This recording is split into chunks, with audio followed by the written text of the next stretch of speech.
Yuk, dukung UFIT TV dengan belanja di UFIT Store. www.ufitstore.com. Bismillahirrahmanirrahim. Assalamualaikum warahmatullahi wabarakatuh. Alhamdulillahi ala ihsani wa syukru lahu ala taufiqihi wa amtinanihi wa asyhadu an la ilaha illallah wahdahu la syarika lahu ta'ziman li sya'nihi wa asyhadu anna Muhammadan abduhu wa rasuluhu da'ila ridwanih. Allahumma salli alaihi wa ala alihi wa ashabihi wa ikhwanih. Para hadirin dan hadirat yang dirahmati oleh Allah Subhanahu wa taala, dan terkhususkan para thulabul ilm, para santri pondok Hamalatul Quran yang kami muliakan ya. Alhamdulillah, puji dan syukur kita panjatkan kepada Allah Subhanahu wa taala atas limpahan karunia yang terus-menerus Allah tiada henti-hentinya berikan kepada kita. Di antara karunia yang sangat besar, Allah Subhanahu wa taala yang menjadikan kita cinta dengan ilmu. Karena seorang yang cinta dengan ilmu ya, diberi taufik untuk belajar ilmu agama, sungguh dia telah mendapatkan ya bagian yang sangat besar, sebagaimana sabda Nabi sallallahu alaihi wasallam, ya innal anbiya lam yuwarithu dinaran wala dirhaman, bahwasanya para nabi mereka tidak mewariskan dinar dan dirham, wa innama warathul ilm, dan sungguhnya mereka hanya mewariskan ilmu. Faman akhadahu faqad akhadha bihadzin wafir, barang siapa yang mengambil atau mempelajari ilmu, maka dia telah mengambil bagian yang besar. Inilah nikmat dari Allah Subhanahu wa taala tatkala kita dibuat cinta dengan majelis ilmu dan semangat untuk menuntut ilmu. Oleh karenanya, apa yang adik-adik sekalian, para santri sedang jalani sekarang ini karunia yang sangat besar. Artinya apa? Adik-adik sudah menempuh jalan yang benar. Tinggal bagaimana menempuh jalan tersebut dengan yang terbaik. Kenapa? Jalan yang ditempuh jalan dalam rangka menuntut ilmu. Dan Nabi SAW telah mengatakan, "Man salaka tariqan yaltamisuhu fihi ilman, sahalallahu lahu bihi tariqan ilal jannah." Ya, barang siapa yang menempuh satu jalan dalam rangka menuntut ilmu, maka Allah akan mudahkan jalannya menuju surga. Sebagian ulama menyatakan, kenapa Rasulullah SAW mengkhususkan jalan dalam rangka menuntut ilmu, mengantarkan kepada surga. Padahal seluruh jalan yang kita lakukan dalam rangka beribadah semuanya mengantarkan kepada surga. Seorang yang keluar dari rumahnya berjalan menuju masjid, sungguhnya dia menuju surga. Seorang yang keluar dari rumahnya dalam rangka untuk memberi sedekah kepada fakir miskin, sungguhnya dia sedang berjalan menuju surga. Seorang yang keluar dari rumahnya dalam rangka untuk umrah dan haji, sungguhnya dia sedang berjalan menuju surga. Seorang yang keluar dari rumahnya dalam rangka berbakti kepada orang tua, sungguhnya dia sedang menuju surga. Seluruh langkah-langkah yang dilangkahkan oleh kaki kita dalam rangka beramal soleh sebenarnya sungguhnya mengantarkan kepada surga.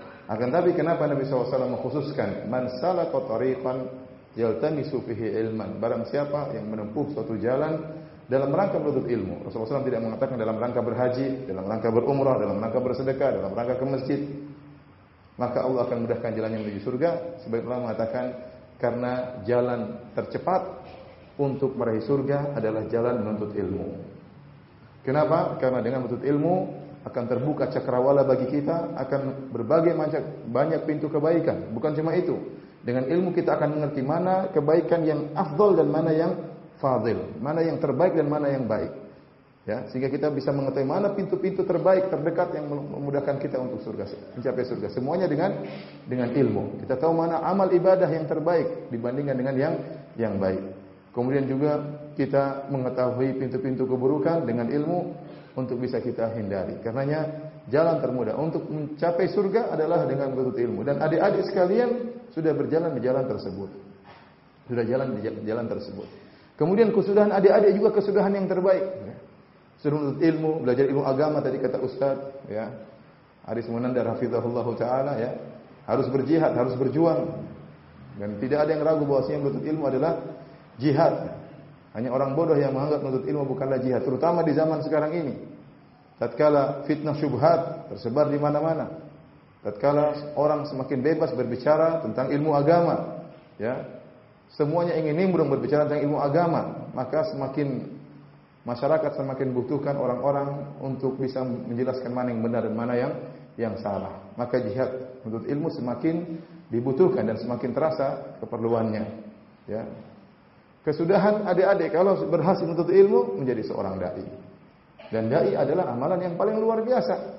Kata Allah Subhanahu wa taala, "Wa man ahsanu qawlan mimman da'a ila Allah." Dan perkataan siapa yang lebih indah, yang lebih baik daripada orang yang menyeru di jalan Allah. Tidak ada yang lebih baik daripada perkataan orang yang mengingatkan manusia untuk tunduk kepada Khaliqnya, kepada Penciptanya.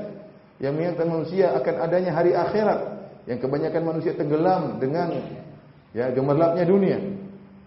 Perkataan dailah yang mengingatkan akan keagungan Allah Subhanahu wa taala. Maka tidak ada perkataan yang lebih indah daripada perkataan seorang dai. Belum lagi Nabi SAW mengatakan, "Man dalla ala khair falahu mithlu ajri fa'ili." Barang siapa yang menunjukkan kepada kebaikan, maka bagi dia pahala orang yang mengamalkannya. Kalau Anda menjadi dai, Anda mengajarkan orang salat. Kalau adik-adik menjadi dai, mengajarkan kaum masyarakat salat, mengajarkan masyarakat untuk bertauhid, ya. Mengingatkan masyarakat dari kesyirikan, mengajarkan kepada masyarakat tentang sunnah-sunnah Nabi, kemudian dikerjakan oleh masyarakat, betapa banyak pahala yang akan kita dapatkan. Dikerjakan oleh masyarakat sampai mereka meninggal dunia, betapa banyak pahala yang terus mengalir kepada para dai. Bayangkan jika kita mengingatkan seorang dari bahaya syirik, kemudian dia meninggalkan kesyirikan, kemudian dia mendapatkan pahala dari Allah Subhanahu wa taala. Kata sebagian dalam hadis qudsi, kata Allah Subhanahu wa taala, "Ya ibna Adam, law ataitani bi qurabil ardi khataya, thumma laqitani la tusyriku bi syai'a la ataituka bi qurabiha maghfirah." Wahai anak Adam, kalau kau datang menemuiku dengan bawa dosa sebesar sepenuh bumi ini, lantas kau tidak berbuat syirik sama sekali kepadaku, ya, maka aku akan menemuimu dengan ampunan sebanyak bumi pula. Dapat ampunan yang luar biasa bagi orang yang meninggalkan kesyirikan. Nah, orang yang meninggalkan kesyirikan setelah kita jelaskan namanya syirik, ini enggak boleh, ini enggak boleh, kemudian ditinggalkan, betapa besar pahala yang dia dapatkan. Pahala itu juga mengalir kepada kita para dai. Oleh karenanya, maksud saya para hadirin, terutama adik-adik, para santri sekalian, adik-adik sekarang sudah berada tepat di jalan yang benar dan ujungnya sudah jelas, ya. Ujungnya sudah jelas itu apa? Surga, ya. Kalau berhasil menjadi dai yang terbaik dan ujungnya sudah jelas menuju surga, bahkan ini jalan tercepat menuju surga. Maka jangan malas, ya, untuk terus semangat menuntut ilmu. Pada kesempatan malam hari ini, tadi saya dengar Ustaz Aris Menandar mengatakan pengajian sampai jam 20 apa? 30, panjang sekali, ya. Tadi saya sudah bilang sama Ustaz Abu Sa'ad, insyaallah saya ngomong 15 menit, setelah itu tanya jawab. Tapi tadi karena Ustaz bilang sampai 20-30, maka mukadimah harus saya panjang-panjangkan supaya bisa kira-kira waktunya agak panjang. Tapi tidak mengapa. Para hadirin yang dirahmati oleh Allah Subhanahu wa taala, pembahasan kita pada kesempatan malam hari tentang urgensinya akhlak yang mulia, ya. Ini perkara yang sangat penting dalam syariat Islam, terutama tatkala adik-adik akan menjadi dai, ya. Karenanya Nabi SAW tatkala berwasiat kepada Mu'adz bin Jabal radhiyallahu anhu yang hendak berdakwah ke negeri Yaman, maka Rasulullah SAW berkata, ya, kata Rasulullah SAW, ya, ittaqillah haitsuma kunt. Bertakwalah engkau kepada Allah kapan dan dimanapun. Ittaqillah haitsuma kunta, maksudnya kapanpun dan dimanapun, ya. Tatkala di hadapan banyak orang maupun tatkala bersendirian, baik di kampung maupun di luar kampung, ya, di mana saja harus bertakwa.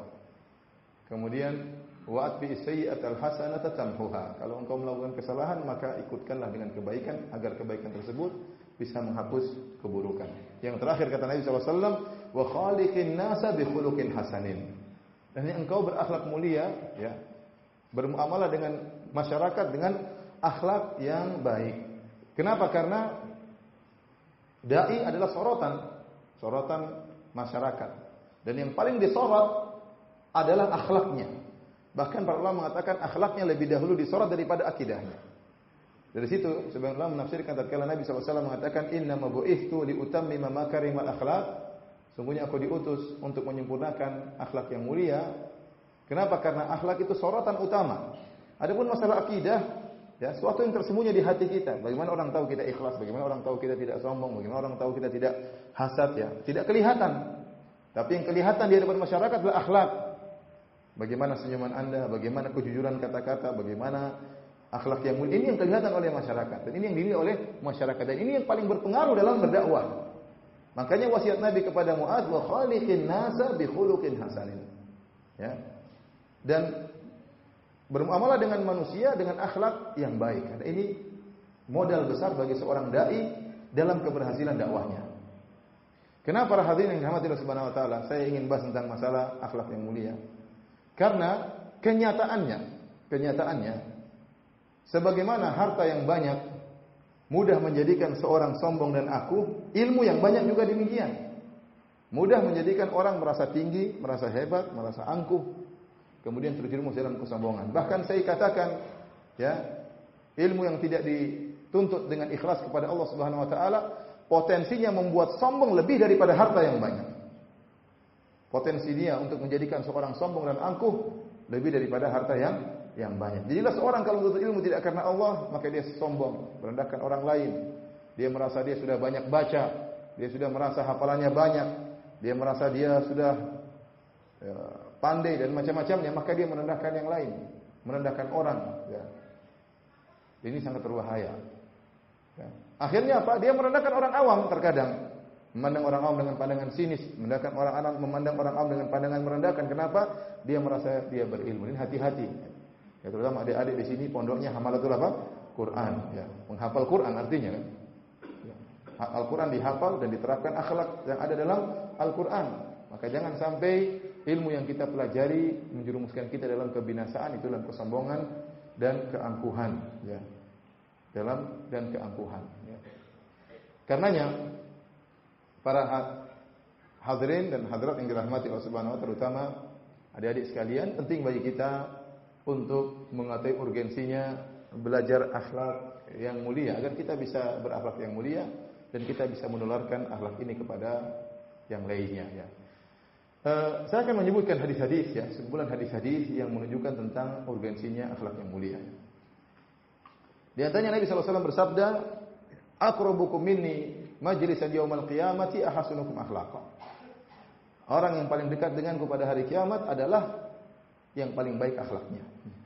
Hadis ini luar biasa, ya, dan menjadikan kita untuk cerdas dalam bertindak. Ya. Kenapa?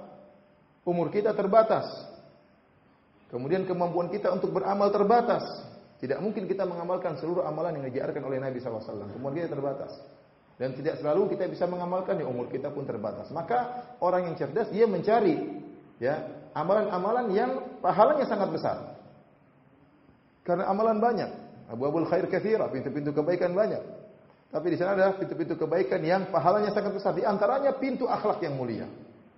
Sampai-sampai Nabi SAW mengatakan, ya, aqrabukum minni majlisan yaumal qiyamati ahsinuka akhlaqa. Orang yang paling dekat denganku pada hari kiamat adalah yang paling baik akhlaknya. Rasulullah SAW menjadikan barometer untuk menunjukkan seorang paling dekat dengan Nabi SAW. Ya. Dalam hadis yang lain Rasulullah SAW, ya, menyatakan, ya, ma min syai'in athqalu fil mizan min husnil khuluq. Tidak ada sesuatu yang lebih berat diletakkan pada timbangan pada hari kiamat seperti akhlak yang mulia. Menunjukkan akhlak mulia kalau ditimbang di akhirat beratnya luar biasa. Dan kita ingin punya amalan soleh kalau ditimbang sangat berat. Kenapa? Untuk mengimbangi atau untuk menjatuhkan maksiat-maksiat yang kita lakukan. Maksiat kita akan ditimbang pada hari kiamat. Nah, kita ingin timbangan berat diletakkan pada daun timbangan yang lain yang langsung menjadikan timbangan kebajikan itu sangat berat. Di antaranya akhlak yang mulia. Bahkan Nabi mengatakan tidak ada yang lebih berat daripada akhlak yang mulia. Luar biasa akhlak yang mulia. Nabi SAW juga bersabda, "Innar rajula la yudriku bi husni khuluqihi darajat as-sha'imil qa'im." Sungguhnya seorang dengan akhlak yang mulianya, mungkin dia tidak banyak salat malam, mungkin dia tidak banyak puasa sunnah, tapi dia bisa mencapai derajat orang yang rajin puasa sunnah dan rajin salat malam dengan apa? Dengan akhlak yang mulia. Bahkan kalau kita lihat hadis-hadis, banyak sekali Rasulullah SAW, ya, menyampaikan tentang khairiyah, tentang manusia yang terbaik. Rasulullah SAW kaitkan dengan akhlak yang mulia. Saya ulangi, banyak hadis-hadis kalau kita baca, Rasulullah SAW mengkaitkan manusia terbaik dengan akhlak yang mulia. Contohnya kata Rasulullah SAW, khairul muslimin man salima al muslimuna min lisanihi wa yadihi, min yadihi wa lisanihi. Nabi SAW bersabda, orang muslim yang terbaik, sekarang saya berbicara tentang khairiyah yang terbaik. Orang muslim yang terbaik adalah orang yang orang-orang kaum muslimin selamat dari gangguan lisannya dan gangguan tangannya. Artinya beliau tidak mengganggu orang lain. Ini orang muslim yang terbaik, tidak mengurusi orang lain, tidak mengganggu orang lain, tidak menyakiti hati orang lain, ya. Tidak merendahkan orang lain, tidak memukul orang lain, tidak mengambil hak orang lain. Ini orang muslim yang terbaik. Berkaitan dengan apa? Berkaitan dengan akhlak. Tidak mengganggu orang lain dengan tangannya dan lisannya. Karena mengganggu orang lain bisa dengan tangan, dengan mukul, dengan ambil hartanya, bisa juga dengan lisan, dengan merendahkannya, dengan menghinakannya, dengan menjatuhkannya, mengucapkan kata-kata yang nyelekit. Makanya, tatkala Rasulullah SAW menyebutkan tentang orang yang terburuk, kata Nabi SAW, Inna min syarrin nasi manzilatan yaumal qiyamah, man wada'ahun nas atau man tarakahun nas ittiqa'a fuhsyih. Kata Nabi SAW, di antara orang yang paling buruk kedudukannya, indallahi yaumal qiyamah, kedudukannya paling buruk di sisi Allah pada hari kiamat adalah orang yang ditinggalkan oleh masyarakat gara-gara takut dengan jeleknya lisannya. Dan ini terkadang muncul bagi seorang ya yang punya ilmu, ya akhirnya apa? Karena dia sombong, dia merendahkan yang lain, kerjaannya ya menjatuhkan orang lain ya dengan tujuan-tujuan yang tidak benar ya. Maka apa? Maka Nabi mengatakan orang yang paling buruk pada hari kiamat ditinggalkan oleh yang paling buruk di sisi Allah adalah orang yang ditinggalkan masyarakat gara-gara lisannya yang buruk. Sebaliknya manusia yang terbaik orang yang selamat dari kejahatan lisannya dan kejahatan perbuatannya. Dia tidak mengganggu orang lain. Contohnya lagi Rasulullah SAW bersabda, ya, khairul ashabi indallah khairuhum li sahibihi. Sebaik-baik sahabat di sisi Allah adalah yang terbaik bagi sahabatnya. Wa khairul jirani indallah khairuhum li jarihi. Dan tetangga yang terbaik di sisi Allah yang terbaik bagi tetangganya. Nah, ente kalau ingin tahu sahabat yang terbaik gimana? Yang paling baik dengan sahabatnya. Anda kalau ingin tahu mana tetangga yang terbaik adalah yang terbaik bagi tetangganya. Muamalah yang tetangganya itu yang terbaik, itulah tetangga yang terbaik. Contohnya Rasulullah SAW bersabda lagi, khairukum anfa'ukum linnas. Sebaik-baik kalian adalah yang paling bermanfaat bagi orang lain. Ini dalil apa? Dalil bahwasanya khairiyah diperoleh dengan apa? Seorang berakhlak mulia, memberi manfaat kepada orang lain. Memberi manfaat kepada orang lain adalah akhlak yang mulia, menjadikan seorang terbaik di sisi Allah Subhanahu wa taala. Nabi SAW juga bersabda, khairukum li ahlihi wa ana khairukum li ahli. Sebaik-baik kalian ada yang terbaik bagi istrinya dan aku yang terbaik bagi istriku. Aku suami yang terbaik. Di sini Nabi juga mengkaitkan tentang akhlak manusia yang terbaik dengan orang yang paling akhlaknya mulia terhadap siapa? Istrinya. Dan mungkin ini adik-adik belum paham ya. Karena ini 17 tahun ke atas, tapi tidak apa-apa. Saya ingin sampaikan bahwasanya nanti kalau adik-adik menjadi suami, jadilah suami yang terbaik yang paling akhlaknya mulia kepada istri atau para istri adik-adik. Ya. Dua-duanya jamaah ya. Saya bilang para istri, adik-adik. Ya, kenapa? Karena itu barometer orang yang terbaik kata Nabi SAW. Dan ini semua berkaitan dengan akhlak. Contohnya Nabi SAW mengatakan, khairukum ahsanukum qadaan. Kata Nabi SAW, sebaik-baik kalian yang paling baik dalam bayar hutang. Ini juga berkaitan dengan apa? Akhlak. Orang kalau sudah berhutang malas bayar. Sudah punya uang, mau bayar hutang, ada timbul tabiat, saya ingin beli barang yang lain, hutang nanti saja. Ya. Malas bayar hutang, bahkan dia melupakan hutangnya kadang-kadang. Ya. Maka Nabi mengingatkan, sebaik-baik kalian yang paling baik dalam bayar hutang. Bayar sebelum ditagih. Bayar sebelum jatuh tempo. Ini berkaitan lagi dengan apa? Dengan akhlak. Ya. Contohnya Rasulullah SAW mengatakan, ya, khairun nas, ya, dzu al-qalbil mahmum walisanis shadiq. Kata Nabi SAW, sebaik-baik manusia adalah yang memiliki hati yang disapu, yang dibersihkan, dan memiliki lisan yang jujur. Para sahabat mengatakan, lisanus shadiq na'rifu ya Rasulullah. Lisan yang jujur kami ngerti ya Rasulullah. Famal qalbul mahmum, apa yang dimaksud dengan hati yang disapu? Maksudnya hati yang dibersihkan. Maka Rasulullah SAW mengatakan yaitu hati yang apa? Taqiyun naqi, hati yang bertakwa dan bersih, ya. La ithma fihi wala baghyun wala hasadun. Hati yang bersih, tidak ada dosa, tidak ada zalim dan tidak ada hasad. Tidak berakhlak buruk dengan hasad kepada orang lain. Maksud saya para hadirin yang dirahmati Allah Subhanahu wa taala, ini semua dalil bahwasanya khairiyah, keterbaikan seorang bisa dia peroleh dengan akhlak yang mulia. Dan di antara keutamaan akhlak yang mulia, selain dia ditimbang oleh Allah sangat berat dan menjadikan seorang sangat dekat dengan Nabi SAW pada hari kiamat kelak, akhlak mulia kata para ulama adalah amalan yang selalu berjalan. Kenapa? Karena kalau kita sholat 2 rakaat selesai, sudah selesai ibadah kita. Tapi akhlak adalah ibadah yang selalu menempel pada diri seorang dan dia dapat pahala terus mengalir pahala ini kepada seorang. Orang ini senantiasa berhati bersih, pahala terus mengalir. Orang ini murah senyum, setiap ketemu orang apa? Senyum, pahala terus mengalir. Kenapa akhlak tersebut nempel pada dirinya, yang jadikan dia membuat akhlaknya, pahalanya bisa mengalir terus. Ya. Apalagi tatkala dia sedang bermuamalah dengan orang lain. Kenapa? Dia bermuamalah dengan orang lain dengan akhlak yang mulia, maka pahala terus mengalir. Makanya Rasulullah SAW dalam hadis mengatakan, "Innakum lan tasa'un nasa bi amwalikum, walakin yasa'uhum minkum bastul wajhi wa khuluqun hasan." Atau kama qala Nabi SAW. Kata Rasulullah SAW, kalian tidak bisa ya meliputi manusia dengan harta kalian. Kalau kita punya harta banyak, mau bagi-bagi, nggak akan cukup harta tersebut, ya, akan habis. Mau bagi harta kepada orang sekampung, nggak akan cukup. Anda punya uang 1 miliar, bagi belum sampai habis orang sekampung sudah habis duitnya. Kecuali Anda bagi 100 rupiah, mungkin cukup ya. Tapi kalau baginya 1 juta, jelas nggak cukup ya. Tetapi Anda bisa meliputi mereka dengan senyum. Kalau senyum kan gratis, tinggal ketemu orang senyum, pahala terus ngalir. Ya. Gratis atau tidak? Gratis. Bisa atau tidak? Bisa. Mau senyum sama 1 juta orang, kuat. Tinggal gini. Ya. Dan Rasulullah SAW mengatakan, la tahqiranna minal ma'rufi syai'an walau antal qabi akhika biwajhin talq. Jangan kau meremehkan kebaikan apapun meskipun hanya bertemu dengan saudaramu dengan wajah yang manis, ya. Ya mudah. Dengan akhlak yang mulia, senyum, ramah. Ini akhlak yang mulia. Hormat kepada orang tua, ya. Ini akhlak yang mulia. Ini bisa kita lakukan. Kalau bagi duit, ya pertama kita terkadang pelit, yang kedua duitnya cepat habis ya. Tapi kalau bagi senyum gratisan ya. Ini bukan ngajarin Anda pelit ya. Kalau ada tamu jangan disenyumin saja. Silakan monggo, biar putih senyum-senyum aja. Ini salah menempatkan ya.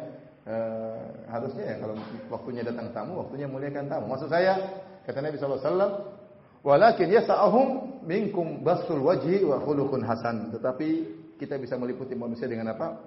Wajah senyum, wajah manis, dan akhlak yang mulia. Ya. Karena para hadirin terus subhanahu wa ta'ala, dari sini kita tahu masalah akhlak yang mulia, masalah perkara yang urgen, terutama kepada dai. Terutama kepada dai. Dan saya katakan nasihat saya ini bukan hanya kepada adik-adik yang bakalan menjadi dai, yang sedang menghafal Quran sekarang, sedang menghafal hadis, yang sedang belajar, bahkan kepada ikhwan-ikhwan secara umum. Masyarakat sunnah ya, ikhwan-ikhwan secara umum boleh mereka bukan dai tapi penampilannya penampilan dai. Jadi mereka tetap saja menjadi sorot perhatian masyarakat. Ya, saya sering sampaikan, saya sering jalan sama teman saya yang jenggotnya lebih panjang, yang disangka dai adalah apa? Teman saya, bukan saya. Pernah saya ada orang punya masalah, ingin ketemu dengan Ustaz Firanda, seorang ibu. Mungkin dia enggak pernah lihat saya karena saya ngisi selalu di di Yambo di dekat Madinah ya, karena pengajiannya selalu di balik tabir. Suatu hari ada masalah pengen konsultasi, kebetulan saya ngajak teman saya ya berjenggot ya, maka ibu itu waktu nanya dia nengok sama teman saya terus, Pak Ustadz begini Pak Ustadz. Saya bilang mati loh. Pak Ustadz ini Pak Ustadz, aduh teman saya udah gelisah ini gimana. Yang dilihat teman saya yang berjenggot, antum ini mau nggak ngaku jadi dai, tetap saja penampilan apa? Dai. Orang jenggotnya sampai sini gimana bukan dai? Orang lihat tetap saja pandangan sebagai ini. Maka jaga akhlak, karena itu pusat perhatian masyarakat, itu pusat penilaian. Anda nggak usah antum bilang saya ikhlas, saya tidak syirik, saya tidak riya, itu nggak kelihatan. Itu bukan pusat perhatian masyarakat. Masyarakat mau nilai nggak kelihatan kecuali dia ngomong. Ya, saya bertauhid kepada Allah nggak kelihatan. Yang kelihatan apa? Senyum enggak? Hormat sama orang enggak? Ramah sama orang enggak? Itu yang kelihatan. Maka itu konsentrasi dakwah Nabi. Makanya kalau kita terus terang ya, kalau kita perhatikan, Anda kalau buka Al-Qur'an ya, maka kebanyakan ayat-ayat berkaitan dengan akhlak, dengan tentang adab. Berkaitan tentang akhlak dengan apa? Dan adab. Adab terhadap anak yatim ya. Ya. Wa amma sa'ila fala tanhar. Wa amma yatima fala takhar, tentang anak yatim, terhadap orang minta-minta. Ya, Wabil walidaini ihsana, berbakti kepada orang tua, wadil qurba, kepada karib kerabat, wal yatam wal masakin wa ibnis sabil, kepada musafir ya. Adab, wala yaktab ba'dukum ba'dha, jangan ghibah. Ini dalam Al-Qur'an ada. Tapi kalau jangan isbal enggak ada dalam Al-Qur'an. Jangan potong jenggot enggak ada dalam Al-Qur'an. Bukan berarti itu enggak penting, itu penting. Tapi maksud saya adab itu penting. Sampai Allah sebutkan dalam apa? Al-Qur'an. Jangan dianggap sepele. La yaskhar qaumun min qaumin, jangan sebagian kaum merasa lebih menghina kepada yang lain. Ini semua dalam Al-Qur'an. Sampai adab masuk dalam rumah untuk mengucapkan salam, ya. Dan begitu banyak adab Allah ajarkan dalam Al-Qur'an. Makanya kalau kita lihat kitab Riyadhus Shalihin, tebal 2 jilid ya, ada yang 1 jilid, ada yang 2 jilid. Isinya adab dari awal sampai akhir. Nah, kalau kita baca kitab tauhid cuma tipis sedikit. Bukan berarti akidah tidak penting, akidah penting. Namun saya katakan tadi ada rahasianya. Kenapa? Karena akhlak itulah sebab utama untuk apa? Orang-orang mengenal Islam. Kenapa? Karena itu yang kelihatan, itu yang dinilai. Ya. Sementara akidah tidak kelihatan. Karenanya para hadirin dan hadirat yang dirahmati Allah Subhanahu wa taala, maka seorang berusaha untuk berakhlak mulia dalam kehidupannya sehari-hari. Ya. Terutama para dai, terutama adik-adik sekalian. Dan sekali lagi saya ingatkan bahwasanya ya, akhlak ini ya sangat penting bagi seorang dai. Dan mudah seorang dai, orang yang berilmu terjerumus dalam kesombongan dan keangkuhan. Karenanya wallahu a'lam bishawab ya. Kenapa Al-Hafidz Ibnu Hajar tatkala menulis kitabnya Bulughul Maram, dan itu adalah koleksi hadis-hadis hukum. Nadilatul Ahkam, tentang hadis-hadis hukum. Beliau buka dengan kitab At-Taharah dan seterusnya sampai di akhir kitab Bulughul Maram, beliau membuat bab namanya Kitabul Jami'. Kitabul Jami'. Ini di akhir kitab Bulughul Maram. Yang isinya apa? Tentang adab, tentang akhlak, tentang silaturahmi, tentang adab yang mulia, tentang anjuran untuk berakhlak mulia, tentang at-tarhib min masawil akhlak, tentang larangan, peringatan terhadap akhlak-akhlak yang buruk. Beliau cantumkan di akhir dari kitab Bulughul Maram. Seakan-akan beliau mengingatkan, Anda kalau sudah menguasai seluruh hadis-hadis hukum, sudah pakar hadis, sudah ahli hadis, jangan lupa untuk beradab. Jangan lupa bahwasanya Anda harus menghiasi ilmu Anda dengan akhlak yang mulia. Jangan saya menjadi seorang berilmu tapi sombong dan angkuh sehingga tidak beradab. Ya. Harus berakhlak yang mulia. Karenanya dakwah Nabi SAW dikenal oleh musuh Nabi SAW dengan dakwah yang menyuruh kepada tauhid dan akhlak. Sebagaimana tadi pagi telah saya sampaikan, tatkala Heraklius bertanya kepada Abu Sufyan ya, tentang isi dakwah Nabi SAW, kata Heraklius, "Wa madza ya'murukum?" Apa yang diperintahkan Nabi SAW kepada kalian, oleh Muhammad kepada kalian. Maka ya, Abu Sufyan berkata, "Qala u'budullaha wa la tusyriku bihi syai'a." Muhammad berkata, sembahlah Allah saja dan jangan berbuat syirik sama sekali. Watruku ma qala aba'ukum, dan tinggalkanlah apa yang diucapkan oleh nenek moyang kalian, seperti bersumpah dengan nama selain Allah, bersumpah dengan nenek moyang dan yang lainnya. Setelah itu kata Abu Sufyan, wa kana ya'muruna bis-sidq was-silah wal-'afaf, dan Muhammad menyuruh kami untuk jujur, untuk berakhlak mulia dan untuk menyambung silaturahim ya. Ini dalil bahwasanya ternyata konsentrasi dakwah Nabi kepada 2 perkara, kepada tauhid, kepada akidah yang benar, dan kepada akhlak yang mulia. Dan konsentrasi dakwah Nabi ini dikenal oleh Abu Sufyan, musuh Nabi tatkala itu, radhiyallahu anhu, itu belum masuk Islam, masih musyrik. Nah, kita tatkala berdakwah pun demikian, berusaha tampil bahwasanya dakwah kita dikenal dengan dakwah tauhid dan akhlak yang mulia. Alhamdulillah dakwah sunnah dikenal dengan dakwah tauhid. Tinggal poin yang kedua, benarkah dakwah kita dikenal dengan dakwah yang menyuruh kepada akhlak yang mulia? Ini perlu perjuangan. Sampai masyarakat kenal bahwasanya kalau ada orang yang bermanhaj salaf, orang yang mengenal sunnah adalah orang yang identik dengan akhlak yang mulia. Terus terang kita belum sampai pada derajat tersebut. Tetapi seorang salafi identik dengan akidah yang benar, dengan kencing terhadap masalah akidah, ini alhamdulillah sudah tersebar. Tinggal poin yang kedua, apakah seorang ahlu sunnah identik dengan akhlak yang mulia? Ini masih perlu perjuangan. Padahal dakwah Nabi SAW terkonsentrasikan kepada 2 perkara ini, kepada akidah yang benar dan kepada akhlak yang mulia. Maka tanamkan dalam hati adik-adik sejak sekarang bahwasanya kalau saya menjadi dai, hendaknya saya menjadi dai yang berakhlak mulia. Ya, bahwasanya saya harus ramah kepada masyarakat. Saya harus tebar pesona, ya, tebar senyum kepada masyarakat ya. Saya harus sabar dengan gangguan masyarakat ya. Apalagi adik-adik akan menyeru kepada kebenaran. Dan kalau menyeru kepada kebenaran, melarang kemungkaran, pasti akan diganggu. Oleh karenanya Luqman berkata kepada anaknya, ya bunayya aqimis salata wa'mur bil ma'ruf wanha 'anil munkar wasbir 'ala ma asabak. Wahai putraku, dirikanlah salat, serulah kepada yang ma'ruf, cegahlah kemungkaran. Kemudian kata beliau, wasbir 'ala ma asabak, dan bersabarlah atas apa yang menimpamu. Kenapa? Kalau kau berma'ruf nahi munkar, pasti kau akan diganggu. Pasti kau akan diganggu, pasti kau akan dikata-katain. Maka seorang tidak boleh langsung emosi, tidak boleh langsung marah-marah. Kenapa? Karena Anda sudah menempatkan diri Anda sebagai dai. Kalau sedikit-sedikit marah, sedikit-sedikit ngamuk, tidak sabar dengan masyarakat, jangan jadi dai. Hanya memberi pencemaran terhadap Islam kalau dai-nya modelnya seperti ini. Mudah sedikit-sedikit marah, sedikit-sedikit ngamuk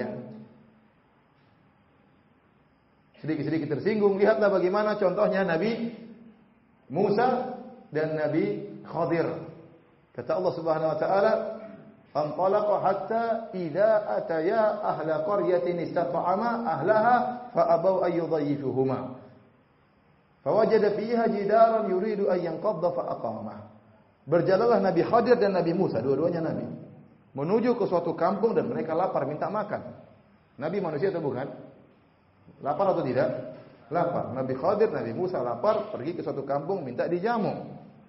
Apa kata Allah? Fa abau ayyudayyifuhuma. Ternyata kampung tersebut tidak mau memberi makan kepada Nabi Musa dan Nabi Khadir. Namun apa yang dilakukan oleh Nabi Khadir? Nabi Khadir membalas air tuba dengan air susu, membalas keburukan dengan kebaikan. Fa wajada fiha jidaran yuridu an yanqadha fa aqama. Ternyata di situ ada tembok yang akan runtuh, diperbaiki oleh Nabi Khadir. Kata para ulama, ini menunjukkan seorang dai harus bersabar. Lihat Nabi Musa, Nabi Khadir minta makan enggak dikasih makan.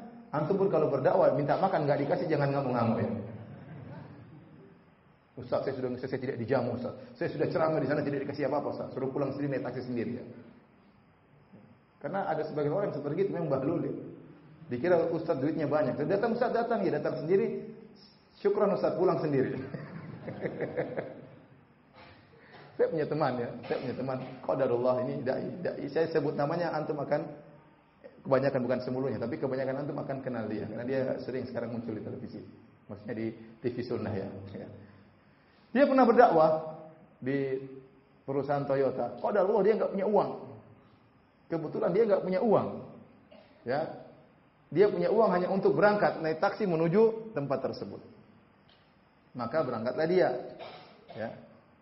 Tapi tidak terlalu jauh, bisa berjalan berapa kilo, mungkin 2-3 kilo ya. Berangkatlah dia sampai di Toyota, dia ceramah, setelah ceramah ya, waktunya pulang ya. Orang-orang pada mengantar kali dia, enggak usah. Kenapa? Dia ingin jalan kaki pulang. Tapi orang-orang sok ngantar tapi enggak kasih duit. Dia bilang sudah enggak usah, saya jalan sendiri aja. Maksud dia ingin jalan kaki pulang, tidak ingin merepotkan apa? Orang-orang yang pengajian. Maka dia bilang enggak usah. Tapi mereka tetap ngeyel untuk apa? Ngangkat, bahkan mereka stopan taksi. Wah repot, taksi dia enggak ada duit. Ini kenyataan ini. Yang nyetopkan taksi bukan dia pengen jalan kaki enggak punya uang, gimana bayar taksi? Akhirnya di stopin taksinya, suruh naik taksi. Akhirnya terpaksa dia mengatakan, "Maaf, Pak. Pinjam duit, saya mau naik taksi, enggak punya duit." Akhirnya dipinjemin waktu mungkin orang itu keluarin duit, ada yang lihat. Begitu dia pulang, ada yang menyebarkan isu, lihat Ustadz minta uang. Subhanallah. Ya gitulah kadang-kadang nasib seorang apa? Dai. Terus gimana? Dia mau bawa taksi enggak bayar gimana? Bisa dipukul sama tukang taksi. Ustadz kok enggak bayar? Kan repot kan? Ya dia terpaksa mau jadi jalan kaki, terpaksa dia minta uang. Itu pun akhirnya jadikan isu bahwasanya Ustadz ini gini. Tapi dia bersabar. Ya, dia bersabar ya. Dan antum akan dapati tidak semua orang yang misalnya ngundang antum berdakwah atau antum ingin berdakwah kepada dia, tidak mesti dia menjamu ya, tidak mesti dia menghargai, dan itu sudah lika-liku dai. Ingat Nabi kita Muhammad SAW ingin berdakwah tidak bisa tatkala itu. Waktu diusir oleh orang Quraisy, tatkala dihinakan oleh orang Quraisy, sampai Rasulullah SAW mengatakan, "Hal min rajulin yahmiluni ila qaumihi, fa inna Quraisyan mana'uni an uballigha kalama rabbi." Apakah ada orang yang mau mengantar saya untuk berdakwah? kepada kaumnya, sungguhnya orang-orang Quraisy melarang saya untuk menyampaikan firman Allah Subhanahu wa taala. Sampai Rasulullah SAW merendah dalam tanda kutip meminta agar ada yang membawa dia untuk apa? Berdakwah, karena dia tidak menemukan tempat untuk berdakwah. Semuanya orang-orang Quraisy mengusirnya, menghinakan Rasulullah sallallahu alaihi wasallam. Maka saya katakan, adik-adik belajar dengan baik, berakhlak mulia sekarang ya. Saatnya adik-adik belajar dan belajar berakhlak mulia sejak sekarang. Harus dilatih sejak sekarang. Jangan mengatakan nanti kalau saya jadi dai baru saya berakhlak mulia. Tidak, akhlak mulia harus sejak sekarang dipupuk. Sama teman hormat, sama ustaz apa? Hormat, jangan merendahkan teman sekelas, mentang-mentang dia enggak paham-paham perkataan ustaznya, kemudian kita sombong, lu enggak paham-paham. Kamu enggak paham-paham ya. Kamu gimana belajarnya? Kok enggak paham-paham? Ya Allah berikan Anda kecerdasan, janganlah hinakan yang tidak cerdas ya. Sejak awal, sejak sekarang berakhlak mulia, ramah sama teman, senyum sama teman, dilatih. Sampai tatkala Anda menjadi dai sudah siap menjadi seorang yang berakhlak mulia. Intinya para hadirin hadirat yang dirahmati Allah Subhanahu wa taala, saya ini tadi sudah saya siapkan 15 menit saja. Jadi saya muter-muter ini supaya ngabisin apa? Ngabisin waktu, dan waktunya sudah habis karena ilmu saya sudah selesai. Maka sampai sini saja kajian yang bisa saya sampaikan. Bagaimana Ustaz? Ada pertanyaan atau langsung pulang? Kita serahkan kepada Ustaz ya. Wallahu a'lam bishawab.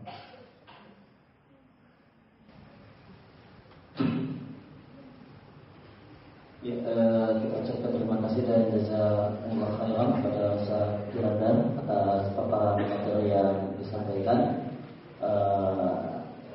Dan ada banyak kesempatan untuk kemudian tanya jawab. Maka dipersilakan pada bapak-bapak sekalian, terutama jika ada hal-hal yang ingin ditanyakan seputar akhlak.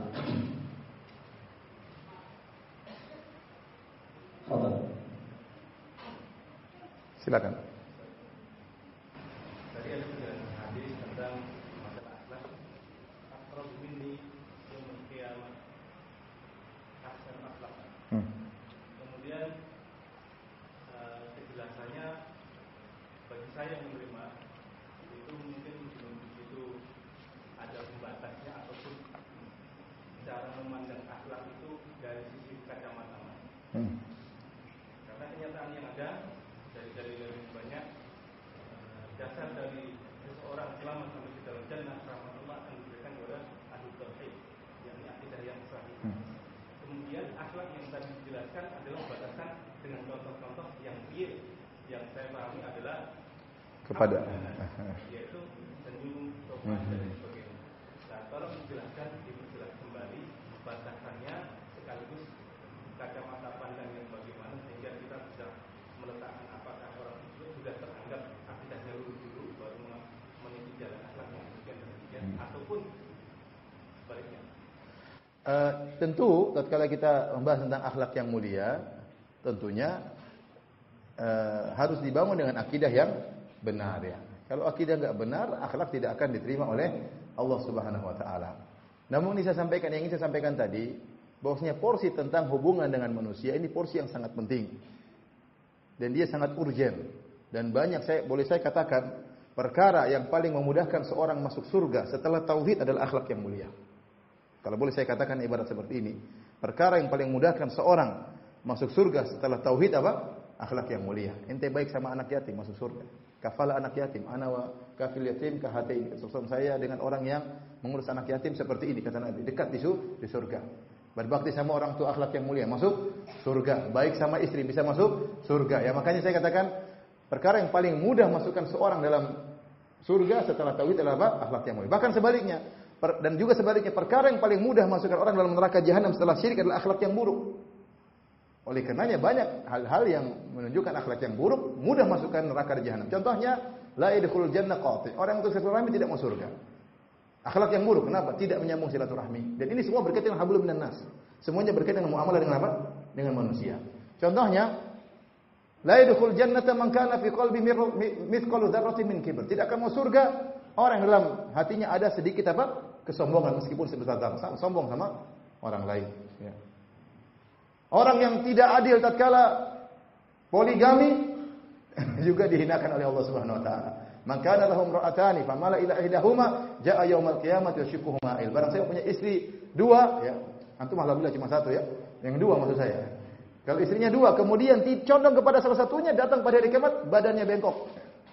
Badannya bengkok. Kenapa? Penghinaan Allah kepada dia, ya. Dan banyak hadis-hadis seperti ini. Ya, Allah berfirman dalam Al-Qur'an, "Innal ladzina ya'kuluna amwalal yatama dzulman innama ya'kuluna fi butunihim nara." Ya. Sungguhnya orang-orang yang makan harta anak yatim dengan kezaliman, akhlak buruk.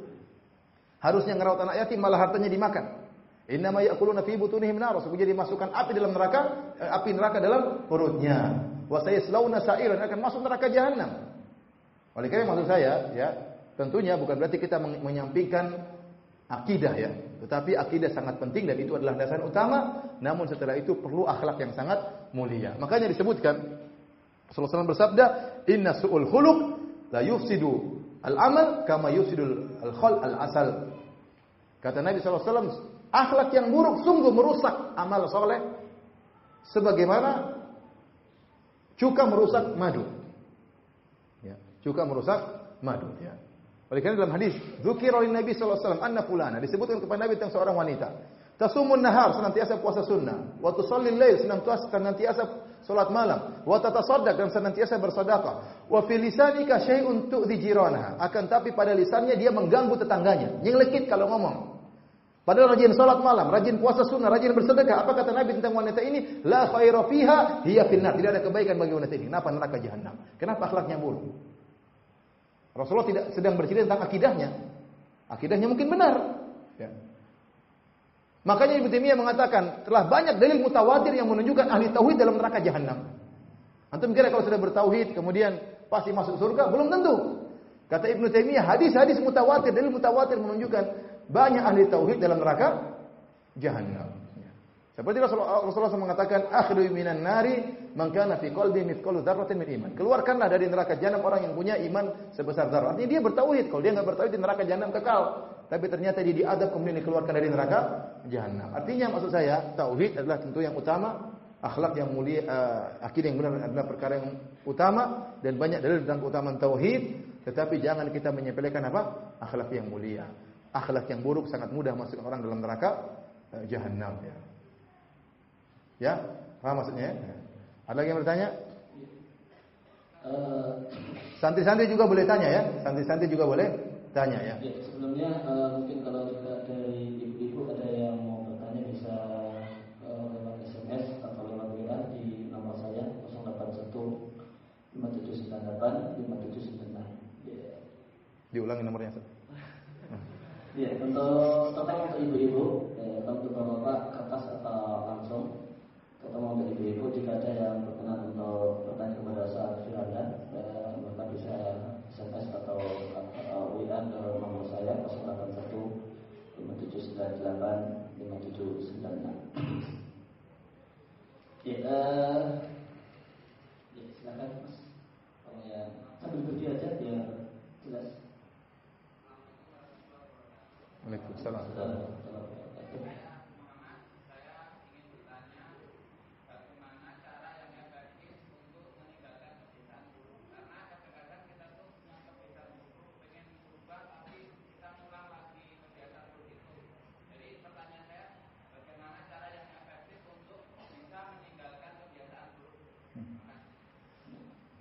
Terima kasih atas pertanyaannya. Sebelum saya ingin melanjutkan dari pertanyaan saudara kita, akhuna yang pertama.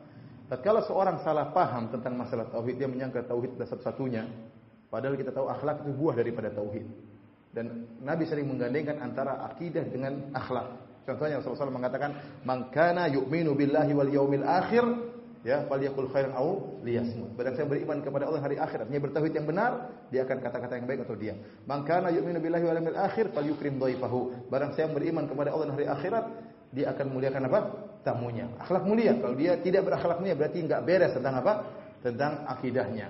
Man kana yu'minu billahi wal yaumil akhir falyasil rahimah. Ya, barang siapa yang beriman kepada Allah hari akhir, maka dia sambung silaturahmi. Dalam hadis kata Rasulullah sallallahu alaihi wasallam, "Wala yajtami'u asyuh wal iman fi qalbi abdin abada." Tidak akan berkumpul dalam hati seorang hamba selamanya pelit dan iman. Kalau dia pelit enggak beres imannya, kata Rasulullah sallallahu alaihi wasallam, "Wa shadaqatu burhan." Sedekah adalah bukti keimanannya. Maksud saya banyak dalil-dalil yang menunjukkan kaitan antara akidah dengan apa? Akhlak. Bahkan kita katakan akhlak adalah buah daripada akidah yang benar, atas keimanan yang benar. Karena sebagian orang mengatakan tidak apa-apa kita masjid, yang penting tauhid, yang penting akidah yang benar ya. Yang penting akidah yang benar. Ganggu orang, utang enggak bayar-bayar, jelek-jelekin orang, yang penting bertauhid. Dia orang tauhid juga bisa masuk neraka jahanam ya. Lihat Rasulullah SAW menyebutkan sahabat tidak bayar utang. Rasulullah mengatakan inna sahibakum mahbusun bidainihi. Sahabat tidak bisa ya masuk surga gara-gara tertahan dengan apa? Dengan hutangnya. Rasulullah SAW meninggalkan seorang yang punya hutang 2 dinar. Rasulullah SAW tidak salatkan. Rasulullah SAW mengatakan sallu ala sahibikum, salatkan dia. Kenapa? Dia punya utang dinaran. Sampai kemudian datang Abu Qatadah, dia mengatakan, saya atakaffalahuma, saya yang akan bayar Rasulullah SAW. Maka Rasulullah SAW salatkan. Gara-gara punya utang 2 dinar. 2 dinar berapa? Kalau kita konvert sekarang, 1 dinar 4/4 gram, sudah 8,5 gram emas. Kalau 1 gram emas sekarang berapa? 500.000. Taruhlah berarti 8,5 juta ya. 4,5 juta. 4,5 juta. Meninggal punya utang 4,5 juta atau 5 juta, Nabi tidak mensalatkan. Dia punya utang 10 juta enggak bayar-bayar. Maksud saya bukan perkara sepele seperti ini.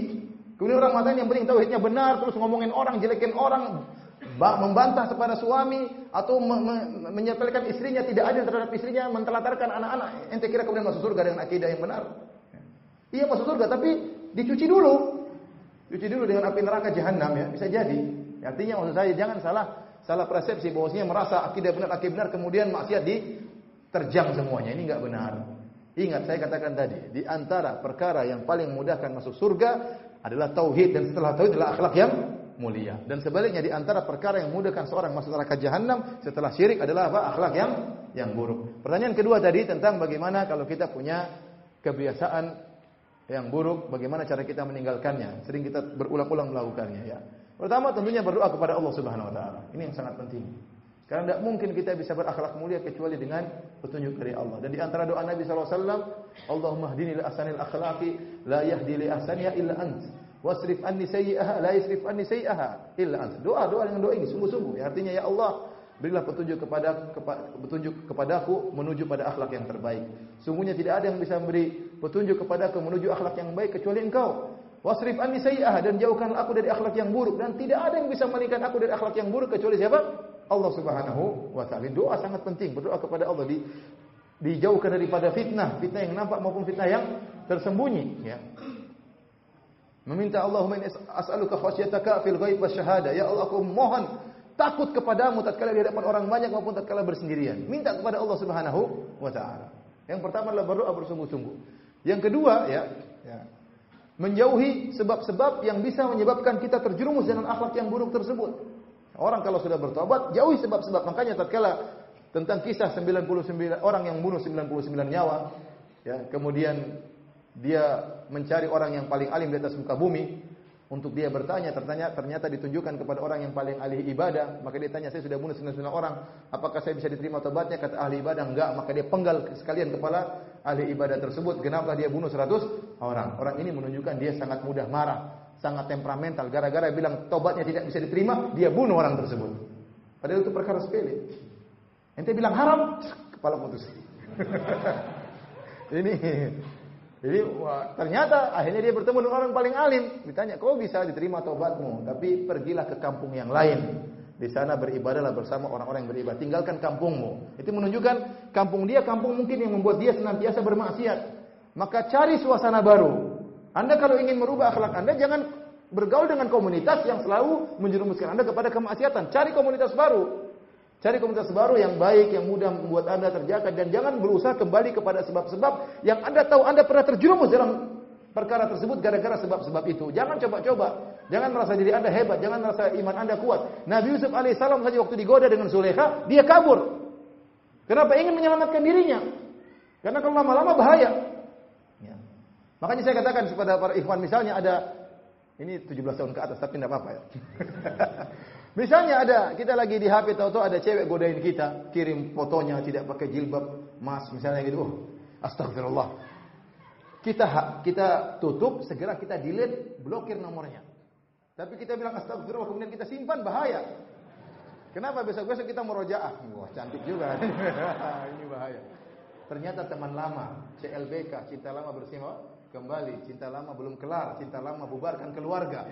Akhirnya apa? Ini. Makanya ini tahu ini bahaya, segera matikan dan blokir. Kalau nggak blokir, kapan lagi dia kirim gambar seperti ini? Kirim lagi. Assalamualaikum sayang. Wah. Antum pertama selamat, gambar kedua selamat, foto ketiga selamat, foto keempat selamat, foto kelima selamat, foto ke-10 antum KO. Iya, makanya maksud saya seluruh sebab-sebab yang buat kita terjerumus kembali jauhi. Jangan dekat-dekat sebab tersebut. Jangan dekat sebab tersebut. Dan yakinlah bahwasanya perangnya itu bisa dirubah. Kalau perangnya tidak bisa dirubah, ngapain Rasulullah SAW suruh berakhlak mulia? Berarti dalil-dalil tentang akhlak mulia itu hanya berlaku kepada orang yang asalnya baik. Perang itu bisa dirubah. Maka Nabi SAW mengatakan, ketika Rasulullah SAW berkata kepada Asas bin Abdul Qais, Asas Abdul Qais bukan Abdul Qais, Asas dari Wafd Abdul Qais, ya, Rasulullah SAW mengatakan, inna fika la khuslataini yuhibbahumullah. Sungguhnya pada dirimu ada dua perang yang Allah cintai, yaitu hilmul anat, yaitu tidak bersegera-gera, tidak terburu-buru, dan juga al-hilm itu kesabaran. Maka dia mengatakan, aqadiman fiyya ya Rasulullah am hadithan? Ya Rasulullah, ini akhlak sudah sejak lama atau baru muncul? Kata Rasulullah SAW, adalah akhlak yang Allah tanamkan pada dirimu. Ya. Jadi sudah sejak awal engkau punya akhlak tersebut. Dari asalnya kau sudah berakhlak begini. Kata para ulama, ini isyarat ada akhlak yang asalnya Allah kasih, ada akhlak yang bisa diusahakan. Ada orang memang sejak awal belum ngaji pun dia pendiam. Dan sudah ngaji terus apa? Pendiam juga ya, sejak awal. Ada orang sejak awal belum ngaji memang sudah sabar. Diganggu orang sabar aja. Apalagi dia sudah ngaji. Sejak awal memang Allah sudah berikan dia akhlak yang mulia. Tapi ada akhlak yang bisa dirubah. Tadinya dia pemarah menjadi baik. Ada, bisa. Makanya Rasulullah SAW bersabda, "Wa man yatasabbar yusabbirhullah." Barang siapa yang berusaha bersabar, Allah jadikan dia apa? Bersabar. Berarti kesabaran bisa diraih. Ada yang mengatakan, "Ustaz, saya tidak bisa bersabar. Memang akhlak saya seperti itu. Saya pemarah." Itu orang sombong yang mengatakan demikian. Kalau perangnya tidak bisa dirubah, ngapain Rasulullah SAW suruh berakhlak mulia? Makanya dalam hadis kata Rasulullah SAW, "Ana zaimun bi baitin fi a'lal jannah liman hasuna khuluquhu." Aku menjamin rumah istana di surga yang paling tinggi atau di atas surga bagi orang yang bagus akhlaknya. Dalam riwayat, liman hasana khuluquhu, bagi orang yang berindah akhlaknya. Jadi maksud saya nasihat kepada akhi yang bertanya tadi, berusaha, perang itu bisa dirubah, perlu perjuangan. Berdoa kepada Allah Subhanahu wa taala dan jauhi sebab-sebab yang bisa membuat kita kembali kepada perangai yang buruk tersebut. Cari komunitas baru. Wallahu taala alam bisawab. Ya, ada pertanyaan setelah tulisan. Assalamualaikum warahmatullahi wabarakatuh. Assalamualaikum. Saya ingin bertanya, saya adalah seorang yang pendiam, ya, tidak bisa banyak ngobrol, ya, tidak bisa ramah dengan orang lain karena takut menyakiti orang lain dengan sebab lisan saya. Apakah diam saya dan saya tidak jadi orang yang ramah itu termasuk akhlak yang buruk? Rasulullah SAW Allah berfirman, wa qulu linnasi husna. Ucapkanlah kepada manusia dengan perkataan yang baik. Ya. Rasulullah SAW bersabda, wal kalimatu thayyibatu shadaqah. Kata-kata yang baik itu apa? Sedekah. Seorang, ya, Rasulullah SAW berkata, wa man kana yu'minu billahi wal yawmil akhir falyaqul khairan aw liyasmut. Barang siapa beriman kepada Allah dan hari akhirat, maka ucapkanlah yang baik atau diam. Tadi sepertinya wallahu alam saya lihat yang bertanya ini mungkin suudzon kepada dirinya dalam hal ini ya. Kita berkata-kata yang baik bisa kita latih kepada orang. Gimana kabarnya Mas? Kan masa susah ngomong gitu. Gimana kabarnya ya? Gimana anak-anak? Baik semua ya. Kan ini bisa dilatih dan ini mudah ya. Jangan kita mengatakan saya takut menyakiti orang lain maka saya diam saja. Bahkan diamnya kita terkadang menyakiti hati orang lain. Ini orang sombong, diam aja. Saya sudah senyum-senyum, dia diam-diam saja ya. Oleh karenanya tetap kita berusaha, jangan meremehkan diri. Mampu insyaallah kita berakhlak yang mulia. Mampu kita berkata-kata yang baik kepada manusia. Mampu kita mengucapkan kalimat yang baik. Caranya latih diri kita. Ya, kalau Anda punya istri, latihan sama istri. Kira-kira gini bagus enggak istriku? Ya, latihan sama istri. Gimana kabarnya? Nanti praktekkan di luar. Ketemu teman, gimana kabarnya? Gimana anak-anak? Utang sudah bayar belum? Itu menyakiti hati kalau itu ya. Jadi ini bisa dilatih. Jangan kita seuzon ya bahwasanya kita enggak mampu berkata-kata indah. Mampu. Ya, kalau kita tahu perkataan buruk, latihan, tanya sama istri, kalau saya ngomong gini kira-kira menyakiti hati orang enggak? Oh itu menyakiti, jangan Mas ya, jangan lakukan. Oh itu bisa Mas, baik, harus dilakukan. Ya, pendiam itu bagus ya. Tapi terkadang dalam kondisi tertentu pendiam itu bisa dinilai sombong oleh orang lain. Maka kalaupun Anda harus diam, jangan lupa untuk tersenyum. Senyum-senyum meskipun tidak bisa ngomong ya. Senyum-senyum. Tapi kalau bisa ngomong gimana kabarnya, baik, alhamdulillah, itu bisa dilatih. Tidak perlu kemudian ngomong banyak-banyak kalau Anda takut salah. Ya sudah, yang penting pertanyaan gimana kabarnya? Sehat-sehat, alhamdulillah. Semoga Allah jaga. Sudah selesai. Orang senang didoain sama kita. Enggak usah banyak omong. Bagus ya. Kalau ustaz memang harus banyak omong ya. Kalau enggak banyak omong gimana ceramahnya? Tapi perhatian Allah Subhanahu wa taala. Ada yang bertanya lagi? Masih ada. Islam masuk ke Indonesia dengan akhlak tanpa perang. Karena secara yang ada Islam masuk tanpa perang hanya dengan akhlak oleh para wali. Mohon komentar Sofia tentang masalah. Dan ini benar ya, bahwasanya ya banyak orang-orang masuk Islam dengan akhlak yang mulia. Dan ini sudah ada sejak zaman Nabi Shallallahu Alaihi Wasallam. Oleh karenanya konsentrasi orang paling banyak masuk Islam tatkala perjanjian Hudaybiyah. Ya, Rasulullah SAW berdakwah 13 tahun di Mekah, pengikut cuma sedikit. Buktinya tatkala perang Badar cuma sedikit. Perang Uhud kaum muslimin cuma sekitar 700 orang. Lawannya 3.000. Ini perang Uhud, berarti sudah 2 tahun Nabi di kota Madinah. Ya. Kemudian tatkala perang Khandaq pada tahun ke-5 Hijriah, pasukan Nabi paling banter cuma 2.500 atau 3.000. Pada tahun ke-6 Rasulullah SAW perjanjian Hudaybiyah. Berlanjut sampai kira-kira 2 tahun atau 2 tahun kurang sampai di Fatu Makkah. Jadi waktu perang Khandaq Rasulullah SAW pasukannya sekitar 3.000 paling maksimal. Sementara kaum musyrikin 10.000 nyerang Nabi SAW. Waktu Fatu Makkah Rasulullah SAW bawa 8.000 pasukan. Atau 10.000 pasukan menuju ke Mekah. Berarti ada pertambahan jumlah orang masuk Islam dari 3.000 menjadi 10.000, ada tambah 7.000 dalam waktu yang singkat, 2 tahun yang sebelumnya selama 13. Kenapa? Karena tadi perjanjian damai dan orang-orang musyrikin tahu tentang akhlak kaum muslimin. Mereka berinteraksi. Sebelumnya mereka tidak berinteraksi. Ketika mereka berinteraksi, tahu bagaimana akhlak kaum muslimin, mudah mereka masuk Islam. Ya. Karenanya perhatian Allah Subhanahu Wa Taala, ya. Sekarang ini, ya, di negara-negara kafir, orang-orang berbondong-bondong masuk Islam. Kenapa? Akhlak orang Islam yang baik. Disertai dengan agama yang masuk akal. Agama yang lain nggak ada yang masuk akal. Semuanya kacau. Kicau beliau, kacau amburadul ya. Kacau. Tidak masuk akal, taklid dan ngawur ya. Ada nabi dijadikan Tuhan, ada sapi dijadikan Tuhan ya. Ada manusia diangkat menjadi Tuhan ya. Ya, macam-macam. Ada matahari dijadikan Tuhan. Semua tidak ada yang masuk akal. Islam masuk akal disertai akhlak mulia. Oleh karenanya sekarang mereka ingin, orang-orang kafir ingin menggambarkan kepada umat, kepada internasional, dunia internasional bahwasanya Islam akhlak yang buruk. Maka mereka mengangkat perkara-perkara yang sadis-sadis. Nih, orang Islam suka bunuh, suka gini. Untuk menggambarkan Islam itu agama yang buruk. Kenapa? Untuk membendung bagaimana orang-orang kafir mudah masuk dalam apa? Agama Islam karena akhlak yang mulia. Ya. Sebagaimana orang Indonesia masuk Islam disebabkan akhlak yang mulia. Ya. Karena para hadirin yang dirahmati Allah Subhanahu Wa Taala, ya, kita berusaha menjaga citra Islam dengan akhlak yang mulia.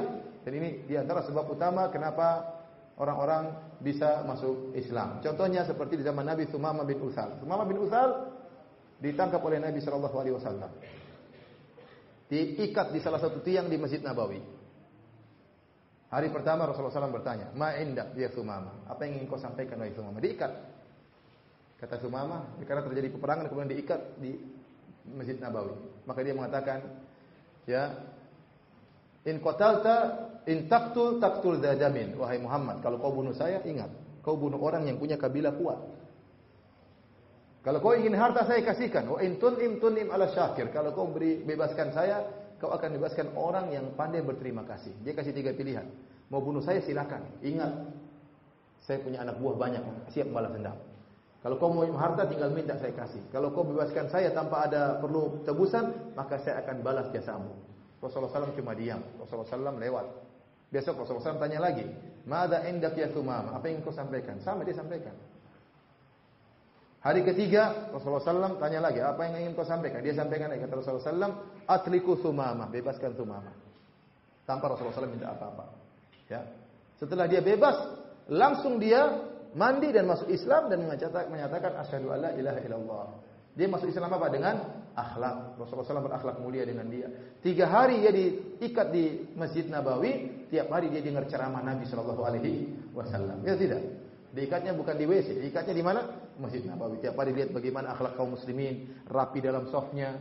dengar ceramah Nabi, dengar lantunan Al-Quran, hati 3 hari itu lumayan untuk daurah, ya. Maka dia ikut daurah, terpaksa. Pada hari berikutnya kemudian dia masuk Islam, kemudian dia mengatakan, ya Muhammad, sungguh engkau adalah orang yang paling saya benci, namun sekarang engkau adalah orang yang paling saya cintai. Maksudnya ini semua dengan akhlak yang mulia. Allah alam bisawab. Ya, pertanyaan yang lain, sudah kita belajar berakhlak yang mulia tapi dimusuhi oleh orang sekeliling karena dianggap terlibat aliran sesat dengan berbagai macam tuduhan, maka perlu hijrah. Mau hijrah kemana? Ya, akhi, itulah sabar. Harus perlu apa? Bersabar. Kecuali memang kemudaratan besar, itulah ceritanya. Antum bersabar. Ada tingkatan yang bersabar. Jadi kalau antum ternyata dilempar, kemudian diintimidasi, itulah yang cerita. Antum berhak untuk berhijrah. Karena kita bebas untuk beribadah kepada Allah. Kalau ini di tempat ini tidak bisa, ardullahi wasi'ah. Maka bumi Allah luas. Tapi kalau gangguan hanya sekedar dimaki-maki, hanya dituduh-tuduh, sabar. Ya, sabar.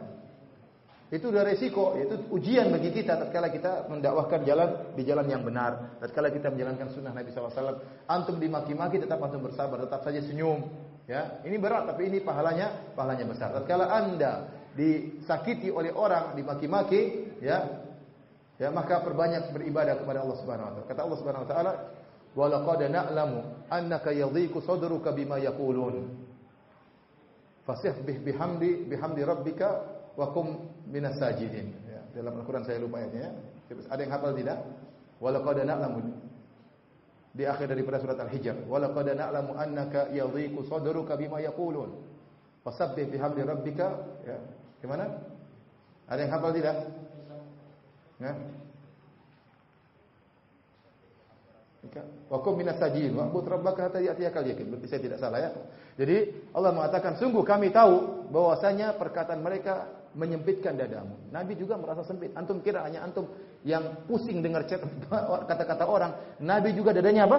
Sempit. Allah katakan, wa laqad na'lamu annaka yadhiqu sadruka. Kami tahu dadamu sempit wahai Nabi dengan apa yang mereka katakan.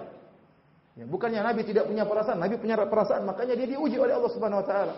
Namun Rasulullah Allah berikan jalan keluar. Kalau begitu banyaklah bertasbih dan sujudlah. Karena itu antum curhat kepada Allah Subhanahu wa taala. Maka saya katakan antum dikata-katain, dituduh dengan tuduhan tidak. Selama tidak pada gangguan fisik, ya, sabar dan perbanyak sujud dan perbanyak apa? Tasbih, berzikir kepada Allah Subhanahu wa taala, insyaallah Anda kuat, ya. Tapi kalau sudah diomel-omelin, kemudian pulang baca Facebook, ya gimana nanti mau kuat? Iman hancur semua di Facebook, ya. Lihat cewek, lihat macam-macam, ya. Maksud saya kalau kita lagi sakit hati, baca Quran, banyak bertasbih, berzikir, zikir pagi petang, salat malam, itu yang buat kita apa? Kuat. Tapi kalau antum diitimani secara fisik, istri diganggu, silakan pindah ke tempat yang lain, hijrah tidak jadi masalah karena kita juga berhak untuk beribadah kepada Allah Subhanahu wa taala. Allah alam bisawab. Pertanyaan yang lain, yang bagaimana hal terbaik ketika kita belum bisa memaafkan orang yang menyakiti hati kita? Anda tidak memaafkan itu hak Anda tidak berdosa, ya. Anda tidak berdosa, tetapi Allah menawarkan yang lebih baik daripada itu, ya. Wa'adfi sayyi'atal hasanah, balaslah keburukan dengan apa? Kebaikan. Kalau Anda tidak memaafkan, Anda juga ikut stres, ya, mikir terus, ya. Tapi kalau Anda memaafkan, Anda dapat keuntungan dunia dan akhirat. Dunia apa? Tenang hati ini. Maafkan, selesai, hati tenang, daripada disimpan terus, dongkol terus. Mau balas juga enggak bisa-bisa. Sudah dibalas tambah parah, ya. Ya. Ini apa? Maafkan, selesai. Cuek ngomong apa? Saya maafkan. Orang jahil kasih. Ya, orang bahlul. Dia maafkan aja sudah selesai. Dia enggak tahu mau ngapain. Ya sudah. Kalau kita maafkan tenteram. Dan apa? Ini faedah di dunia, hati kita tenteram, hati kita tenang. Orang yang paling bahagia orang yang maafkan. Maka saya katakan di antara orang-orang yang bahagia para nabi, kenapa? Mereka mudah memaafkan. Dengan permusuhan yang luar biasa dari kaumnya, hati mereka lapang karena tatkala mudah memaafkan. Fa'fu anhum, kata Allah, maafkanlah mereka. Ya, maafkanlah mereka. Kemudian hingga akhirat kita dapat pahala yang luar biasa, dapat ampunan dari Allah Subhanahu wa taala. Ala tuhibbun wal ya'fu wal yasfahu. Hendaknya kalian maafkan dan berlapang dada. Ala tuhibbuna ayaghfirallahu lakum? Apa kalian tidak ingin diampuni oleh Allah Subhanahu wa taala? Jadi orang yang maafkan, ya, dapat keutamaan dua di dunia dan di akhirat. Di dunia dia tentram, hidup tidur juga bisa tentram, ya. Di akhirat dimaafkan oleh Allah Subhanahu wa taala. Kalau dia tidak maafkan, dia jengkel, mangkal ya. Gara-gara mangkal terus bisa jadi kena penyakit gula, bisa kena penyakit jantung ya, dan macam-macamnya. Di akhirat dia tidak mendapatkan pahala ampunan dari Allah Subhanahu wa taala. Wallahu a'lam bishawab, tinggal pilih mana yang hendak Anda pilih. Ustaz, pertanyaan terakhirnya kapan, Ustaz? Dari tadi saya tunggu. Pertanyaan terakhir ya. Ada sekelompok ibu-ibu berkumpul, sebagian di antara mereka membicarakan kejelekan seseorang tanpa menyebutkan nama orang tersebut. Tapi di antara mereka yang membicarakan ini, masing-masing paham siapa yang menjadi bahan pembicaraan mereka. Apakah yang demikian itu termasuk riba, dan bagaimanakah sebagian yang lain yang hanya mendengar tanpa tahu siapa yang jadi bahan pembicaraan, apakah dia tergolong duduk di majelis riba? Ghibah, kata Nabi sallallahu alaihi wasallam, dzikruka akhaka bima yakrah. Engkau menyebutkan ya tentang keburukan saudaramu yang dia tidak suka untuk disebutkan. Para ulama menyebutkan yaitu kalau orang yang dibicarakan diketahui siapanya. Kalau enggak diketahui maka itu bukan apa? Ghibah. Seperti ketika kita di jalan, kita ketemu orang, ada orang kurang ajar, kita pulang, kita bilang tadi saya ketemu orang kurang ajar, brengsek.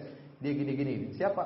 Adalah pokoknya. Ini tidak ghibah karena dia tidak tahu siapa orang tersebut. Tetapi kalau orang tersebut meskipun tidak diketahui namanya, tidak disebut namanya, namun dipahami siapa yang dimaksud, maka ini jelas apa? Ghibah. Karena kita tahu akhuka akhuna, kita tahu saudara kita yang sedang diomongkan. Misalnya dalam majelis tersebut ada 20 orang. 10 orang paham yang dimaksud siapa yang dibicarakan, maka 10 orang tersebut sedang berada dalam majelis apa? Ghibah. 10 yang lain tidak ngerti, maka mereka bukan di majelis apa? Ghibah. Karena mereka tidak tahu siapa yang dimaksud ya. Tapi yang 10 tadi wallahu a'lam bishawab kena majelis ghibah ya. Maka dia harus beranjak dari tempat tersebut atau menasihati. Dan saya sangat anjurkan kepada ibu-ibu karena ghibah ini sangat ramai di ibu-ibu. Kalau bapak-bapak kumpul-kumpul biasanya tidak ngomongin ghibah, ngomongin utang, ngomongin usaha, ya, poligami juga ada Ustaz ya. Ya. Saya tidak tahu itu mungkin Ustaz begitu, kalau saya enggak terlalu. Atau lebih parah itu. Intinya para hadirin terus subhanahu wa taala, ibu-ibu yang sering ghibah ya. Yang ghibah digibahin banyak, suaminya digibahin, temannya digibahin, ustaznya pun digibahin. Jadi wanita yang paling sering apa? Majelis ghibah ya. Oleh karenanya, dan ini majelis memang sangat lezat karena dia adalah majelis maksiat, dan memang maksiat itu dihiasi oleh iblis. Iblis berkata, la uzayyinanna lahum fil ardi wa la ughwiyannahum ajma'in. Saya akan menghiasi anak-anak Adam untuk terjerumus dalam maksiat. Maka lihatlah bagaimana Adam alaihissalam, nenek moyang kita, tatkala di surga betapa banyak pohon yang halal, yang mungkin buahnya enak-enak. Hanya satu yang Allah haramkan. Tetapi iblis menjadikan Adam bagaimana terfokus kepada satu pohon yang haram tersebut. Kenapa dihiasi oleh apa? Iblis, sehingga akhirnya padahal masih banyak yang halal. Padahal kan enggak perlu makan ini, enggak jadi masalah, namun dihiasi oleh iblis sehingga Adam pun terpengaruh dengan satu itu. Kenapa? Kemaksiatan dijadikan lezat oleh syaitan. Sama seperti majelis ghibah majelis yang sangat lezat. Oleh karenanya acara yang paling bikin rame, yang sering dinonton, yang paling keras acara apa? Acara ghibah, ya. Ini makanya ibu-ibu ya, kalau timbul acara ghibah maka hendaknya saling menasihati. Dan jangan ragu-ragu. Tegakkan amar ma'ruf nahi mungkar. Karena banyak orang terjerumus dalam ghibah, kenapa pekewuh? Enggak enak. Waduh, kalau saya negur nanti gimana? Kalau saya ngomong nanti enggak enak. Ini yang bikin dia terjerumus dalam kemaksiatan. Tegur kalau ini ghibah. Bilang jangan ini ghibah ya akhi. Apa kita masalahnya kita ngomong gini? Ya kita kalau membicarakan kejelekan orang dalam rangka mencari solusi itu lain cerita. Tapi dalam rangka untuk menjelekan saja, dalam rangka untuk tanpa ada apa yang kita inginkan, ngomong-ngomong saja, ya maka ini ghibah, memakan bangkai daging saudara kita. Maka tegakkan nahi mungkar. Bilang maaf ya akhi, apa definisi ghibah? Begitu aja. Ya ukhti, apa definisi ghibah? Kamu kok ngomong kayak gitu? Iya, saya takut kita ngomong tentang ghibah ya. Tegur, jangan malu-malu. Kalau enggak berdiri, kalau enggak alihkan pembicaraan. Ya, alihkan pembicaraan. Kemarin kabar pesawat jatuh gimana? Sudah bongkar pembicaraan. Bongkar pembicaraan supaya pembicaraan berubah. Kalau enggak, Anda wajib meninggalkan majelis tersebut. Kalau Anda tidak meninggalkan majelis tersebut, Anda boleh, tapi sibuk dengan yang lain. Baca Quran. Orang ghibah baca Quran. Zikir subhanallah, astagfirullah. Ya biar dia apa? Berhenti. Boleh kata para ulama, Anda tetap di majelis tersebut tapi sibuk dengan yang lain. Karena kalau Anda berlezat dengan ghibah tersebut, Anda ikut dalam majelis ghibah. Dengan ibu-ibu ya, tinggalkan hal tersebut. Saya malah pingin besok kajian saya tentang masalah ghibah, karena besok pengajian apa? Ibu-ibu ya. Ini buat saya bikin ide baru, besok mungkin judul pengajian saya rubah ya. Tentang masalah ghibah ya. Karena ini sangat santer di kalangan ibu-ibu ya. Wallahu a'lam bishawab. Ya, bagaimana supaya hati bisa lapang terhadap nanti ada sebenarnya sekalian diselesaikan. Bagaimana supaya hati bisa lapang terhadap saudara yang menyakiti hati kita? Memang ya, sakitnya tuh di sana kata. Makanya jangan menyakiti orang lain. Antum lihat tadi ya, wanita tadi rajin sholat, rajin puasa sunnah ya, rajin sholat malam, rajin sedekah. Wa fi lisaniha syai'un tu'dhi jiranaha. Tapi lisannya ganggu tetangganya. Dia tidak ganggu badannya, dia tidak ngambil hartanya, dia tidak tumpah sampah di tempat tetangganya, dia tidak buang kotoran di rumah tetangganya, dia tidak curi barang tetangganya. Cuma dia ganggu tetangganya dengan apa? Lisannya. Bikin dia masuk neraka jahanam. Ini menunjukkan hati-hati ya ikhwan, jangan sampai Anda omongannya nyelekit nyakiti orang. Ingat tadi saya ingatkan, orang yang paling buruk pada hari kiamat kedudukannya di sisi Allah, yang ditinggalkan orang-orang gara apa? Itiqa'afuh sih, karena mulutnya yang buruk. Ngomong enggak pernah mikir. Sampai ada orang ngomong jelek, kamu gini. Ada yang kasih satu-satunya kasih uzur. Saya punya teman diomongin sama orang. Kamu gini. Akhirnya dia bilang, saya enggak suka sama orang itu. Yang lainnya bela. Ya akhi, sabarlah, itu orang Arab biasa begitu. Dia juga nanti lupakan. Dia lupakan, saya enggak lupakan katanya. Enak aja lupakan ngomongin saya tidak lupakan. Oleh karena hati-hati, menyakiti orang itu terkadang lebih sakit daripada pukulan. Apa kata seorang penyair? Jarahatul lisani, jarahatus sinani la alti'am wa la yal'amu ma jarahal lisanu. Sayatan pedang masih bisa disembuhkan, tetapi sayatan lisan susah untuk apa disembuhkan. Maka hati-hati, bisa jadi Anda masuk neraka gara-gara lisan yang tidak ada jaga, menyakiti hati orang lain. Lihat nih, salah satunya orang yang menderita tadi. Dia bertanya tadi. Ini korban perkataan yang buruk, tersakiti hatinya ya, bukan sebadannya yang sakit, hatinya apa? Sakit. Makanya hati-hati, jangan mendolimi orang lain dengan kata-kata yang buruk, merendahkan, menghinakan, menduduknya dengan tuduhan macam-macam. Orang bisa terzolimi, dia doa kecelakaan, kejelekan sama ente, hati-hati. Orang yang zalim dia akan binasa pada ujung-ujungnya. Hati-hati. Oleh karena Allah Subhanahu wa taala, kita yang dizalimi, dikata-katain, bagaimana kita menghadapi hal ini? Tadi saya sudah sampaikan, sabar. Ya, sabar. Anda cuma ada dua pilihan. Anda jadikan bahan renungan tiap hari, mikir terus, sakit hati terus, dan tidak ada faedahnya, dan tidak dapat pahala di akhirat. Ya. Yang kedua, Anda maafkan, hati tenteram, sibuk dengan yang lain, sudah lupakan saja, ya, dapat pahala di akhirat. Pilih yang mana? Mending pilih yang kedua, maafkan, selesai urusan. Ya, hati kita ini sempit, kecil. Kalau diisi dengan macam-macam, diisi dengan berbagai macam permasalahan, jadi stres kita. Mau hafal Quran nggak bisa, mau hafal mental terus nggak bisa masuk Qurannya, repot. Isinya apa? Jengkel sama ibu, jengkel sama bapak, jengkel sama teman, jengkel sama bos di kantor, jengkel sama ustadz, jengkel sama, mau tidur gimana? Hati jadi gelisah. Udah kita maafkan, selesai urusan. Maafkan, ya kita jengkel mungkin jengkel, tapi jangan terus-terusan. Maafkan, sudah selesai, tidur, bismillahirrahmanirrahim, ya. Bismillahirrahmanirrahim. Amutu wa akhir. Udah tidur selamat, bangun-bangun sudah fresh. Ya, udah, maafkan, selesai urusan. Ya. Insya Allah itu lebih baik di dunia maupun di akhirat. Ini yang terakhir Ustaz ya. Waalaikumsalam warahmatullahi wabarakatuh. Alhamdulillah, terima kasih kesempatannya. Silakan. Iya.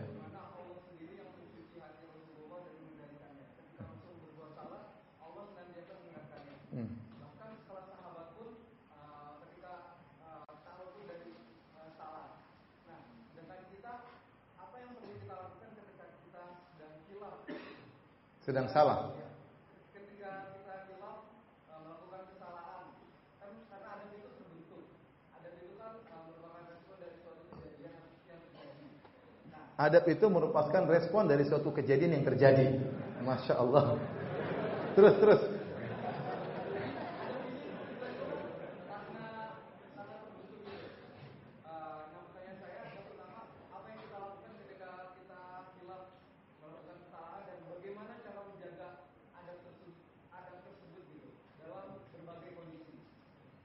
Masya Allah ya.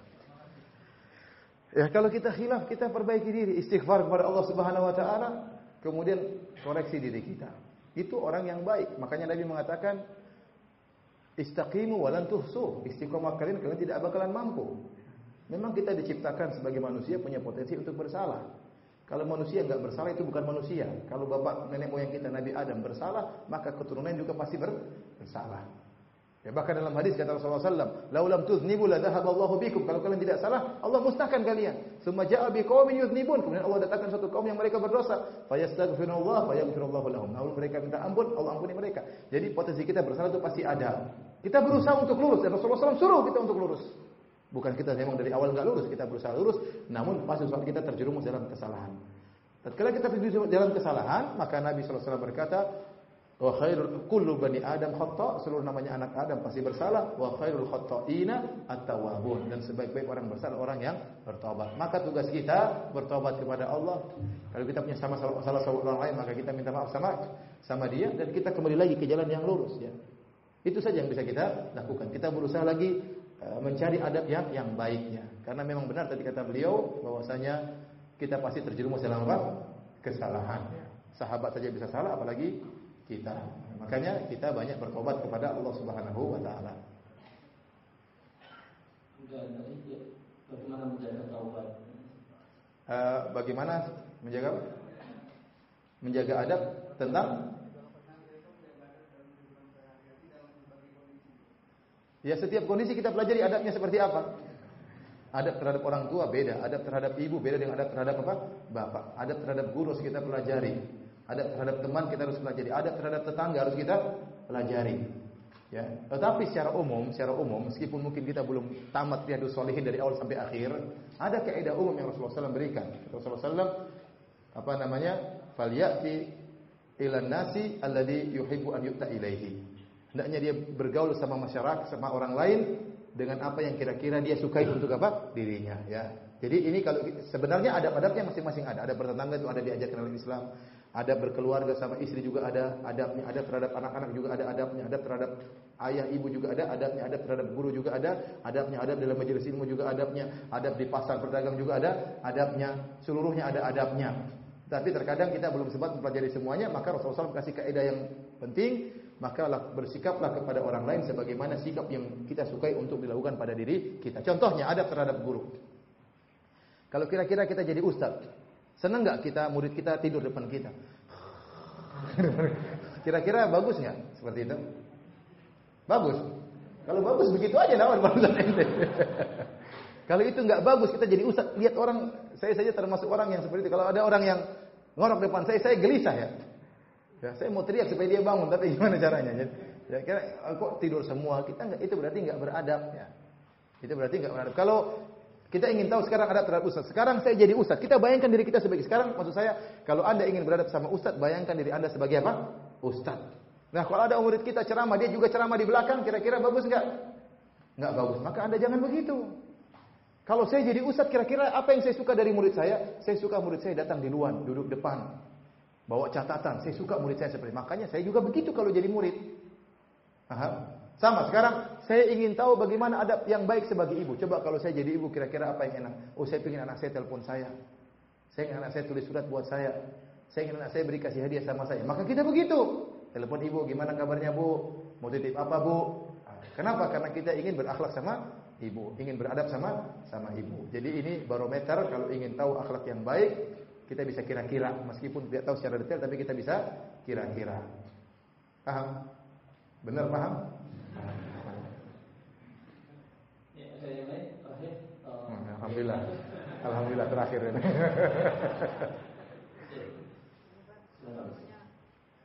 Apabila seseorang itu dia pernah menzalimi seseorang, nah ini telah berlalu. Jadi jika dia ingin minta maaf, orang ini tidak didapati. Jadi apakah boleh dia itu bersedekah atas dia, atas itu kafarahnya, atau berdoa saja kepada Allah? Itulah musibahnya. Dia bilang ada orang mendolimi si A, mendolimi si B. Dia tidak minta maaf. Makanya dia mau meminta maaf, si B sudah meninggal dunia. Ini musibah makanya. Jangan coba-coba untuk mendolimi orang lain. Kalau dia sudah meninggal atau ente meninggal di luar, sudah tidak sempat untuk minta maaf. Makanya Nabi SAW mengatakan, man kanat lahu mazlamatun li akhihi, ya, min irdin aw syai'in, falyatahallalhu minhu al-yawma qabla an la yakuna dinar wala dirham. Kata Rasulullah SAW, barang siapa yang punya kezaliman kepada saudaranya, apakah menjatuhkan harga diri saudaranya, atau kezaliman yang lain, maka minta dihalalkan sekarang sebelum datang pada hari kiamat, ya.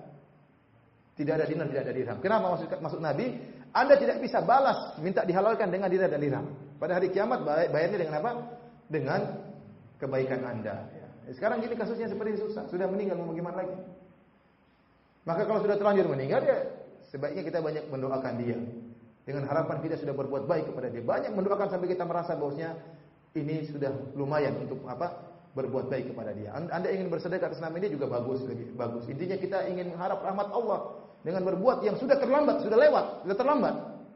Tapi kita ingin menebus kesalahan kita, maka banyak doain dia, mohon ampunan bagi dia, dan kita mungkin bersedekah atas nama dia dengan harapan Allah menerima mohon ampunan kita. Karena kalau kita mohon Allah harusnya hak dia, bukan hak Allah sekarang. Hak siapa? Hak orang tersebut. Sementara orang tersebut sudah tidak tahu kemana. Ya. Dan alhamdulillah ini pertanyaan yang terakhir ya. Saya bahagia ya. Oh masih ada lagi. Silakan.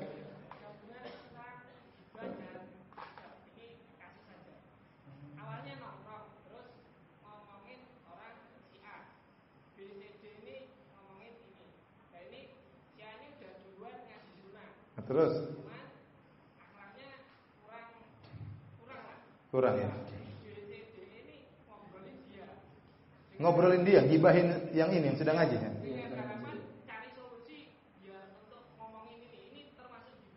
Enggak, insya Allah kalau cari solusi benar-benar bukan untuk merendahkan, tapi pembicaraan dibangun karena sayang kepada dia, insya Allah itu bukan ghibah. Ya, karena sedang mencari apa? Tapi cari solusi bukan ngomong sama 100 orang ya. Cukup 3 orang tersebut atau 2 orang tersebut ya. Bukan diobrol kemana-mana, paham? Selama niatnya karena sayang kepada dia, memikirkan sesuatu yang baik, maka ini tidak ada solusi kecuali dengan dibicarakan. Ya, kalau tidak ada solusi yang dibicarakan, maka ini diperbolehkan. Wallahu ta'ala alam bisawab, tapi perkataan yang dibangun di atas apa? Sayang kepada saudara kita supaya bagaimana dia bisa sadar, supaya bisa dinasihati ya.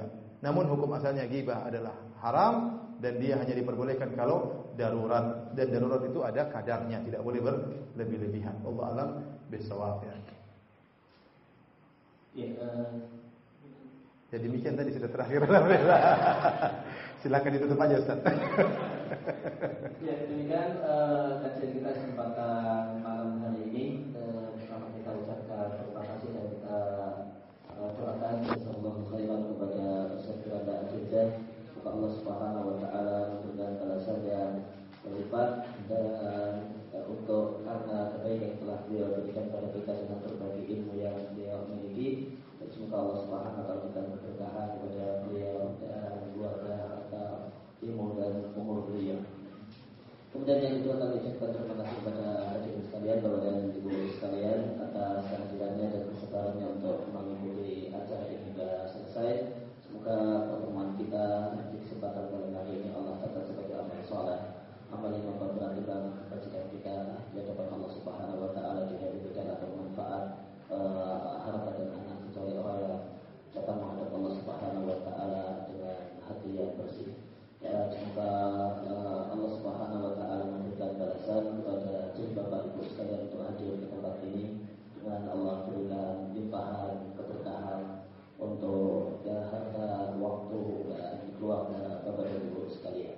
Kemudian kami ucapkan terima kasih kepada segenap panitia yang berperan serta untuk terwujudnya jalan kajian kita kesempatan malam hari ini. Semoga Allah Subhanahu wa taala berikan ganti yang lebih baik